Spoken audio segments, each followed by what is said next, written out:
Are nursing homes right for everyone? My friends' experiences. Hi everyone, and welcome back to my channel. Today, I want to talk about something that's been on my mind a lot lately. I've seen several of my friends and neighbors, as they've gotten older, make the decision to move into nursing homes.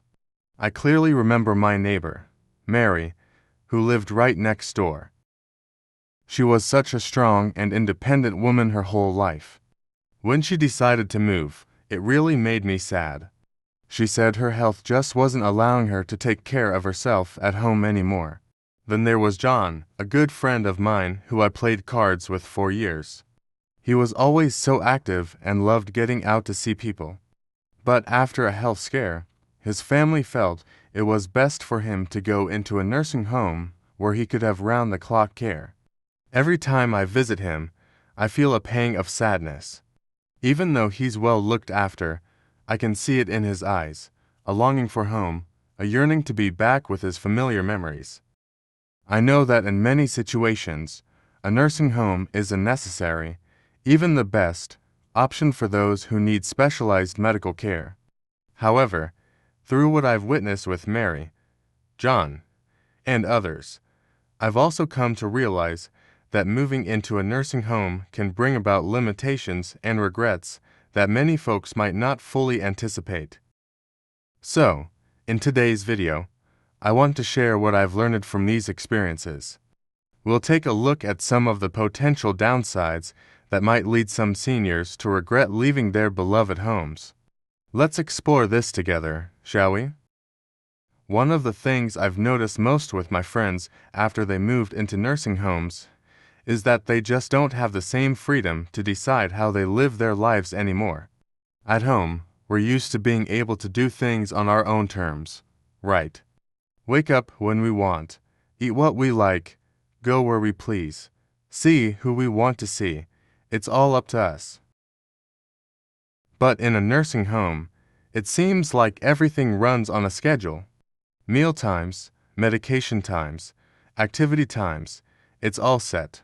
I remember my friend Mary, who used to live right next door, telling me how much she missed her leisurely mornings, making herself a cup of tea and sitting on her porch to read the newspaper. At the nursing home, breakfast is at a certain time, and sometimes that wasn't when she was even hungry. For some individuals, this kind of structure can be helpful and provide a sense of routine, especially if they struggle with managing their own day. And then there's my buddy John, who I played cards with for so many years. He's a big sports fan and loved watching late-night games. But at the nursing home, the general schedule usually winds down pretty early, and he doesn't feel comfortable staying up late to watch his favorite teams anymore. He told me it feels like he's living by someone else's clock, not his own. Even simple things like having visitors are different. At home, friends and family can drop by whenever it's convenient. But at a nursing home, there are often specific visiting hours, and that can be tough for both the person being visited and the people who want to come see them. While visiting hours might seem restrictive, they are often in place to ensure the well-being and rest of all residents in the facility.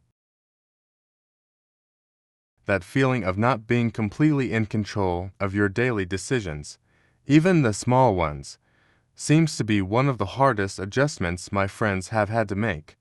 Now, let's consider something deeply personal, our own space and privacy. Think about your home. It's filled with your belongings, memories, and it's a place where you can truly be yourself. For many seniors, that sense of having their own sanctuary is incredibly important. My friend Linda, who always enjoyed her quiet mornings reading in her favorite chair, found it very difficult to adjust to sharing a room in the nursing home. Even with a lovely roommate, she missed having that private time to herself, to read or simply just be in her own thoughts without interruption. It makes you wonder, doesn't it, how much we rely on those moments of solitude for our peace of mind. And what about our personal treasures, We collect so many items over the years that tell our story. My neighbor Robert, a proud World War II veteran, had his medals and photos displayed all around his living room. When he moved, he could only take a handful of things. It's hard to imagine leaving behind so much of your personal history. While some might say these are just objects, they hold so many memories and connections to our past. Then there's the simple need for privacy when it comes to personal care or even just a private conversation with a loved one on the phone. In a busy care facility, those moments can be few and far between. It raises the question, how much does the lack of personal space and privacy truly affect a senior's sense of dignity and independence? It's something to really think about. You know, one of the things that keeps us going as we get older is staying active and connected through our hobbies and social groups. Whether it's a weekly book club meeting, a gardening group, volunteering at the local animal shelter, or just getting together with friends for a game of cards, these activities give us a sense of purpose and belonging. And then there's my neighbor, Tom. He was a regular at our senior center, always ready for a game of pool or a lively discussion about current events. It was his way of staying engaged and connected with other folks in the community. After he moved to the nursing home, he said he missed those spontaneous interactions and the feeling of being part of that group. The activities at the nursing home are nice, he said, but it's not quite the same as being with his old buddies. Losing these connections to our hobbies and social circles can really lead to feelings of isolation, even if you're surrounded by people in a care facility.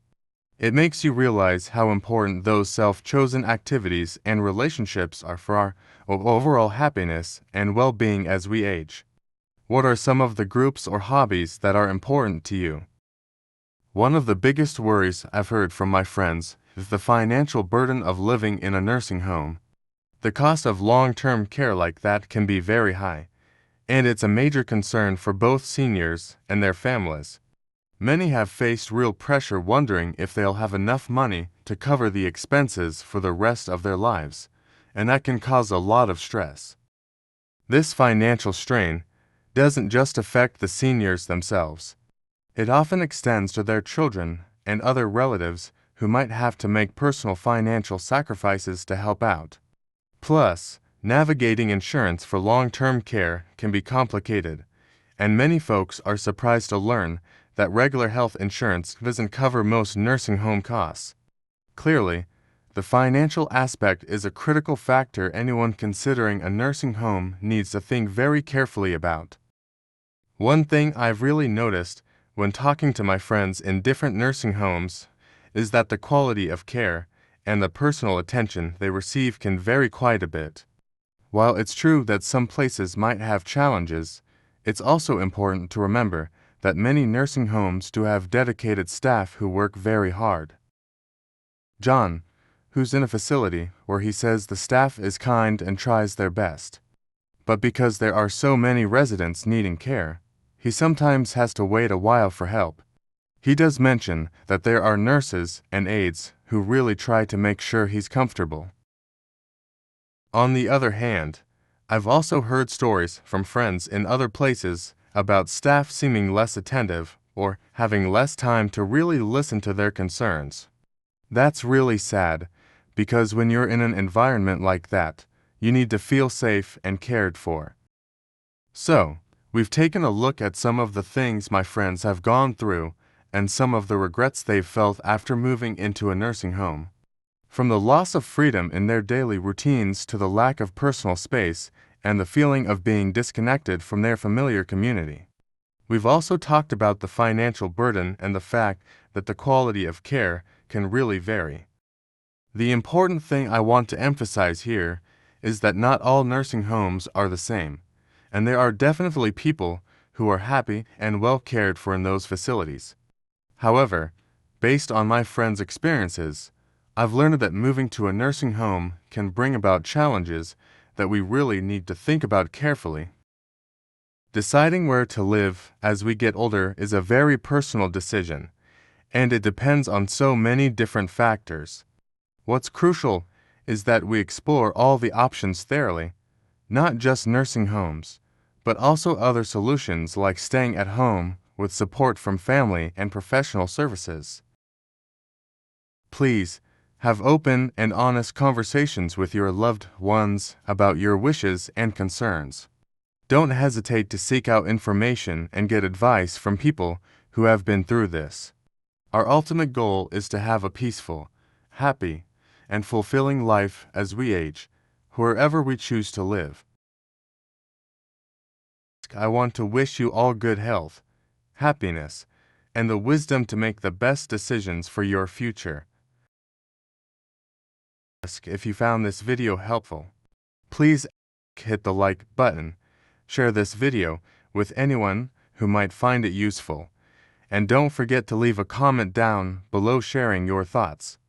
And if you'd like to see more videos on this topic, please subscribe to my channel.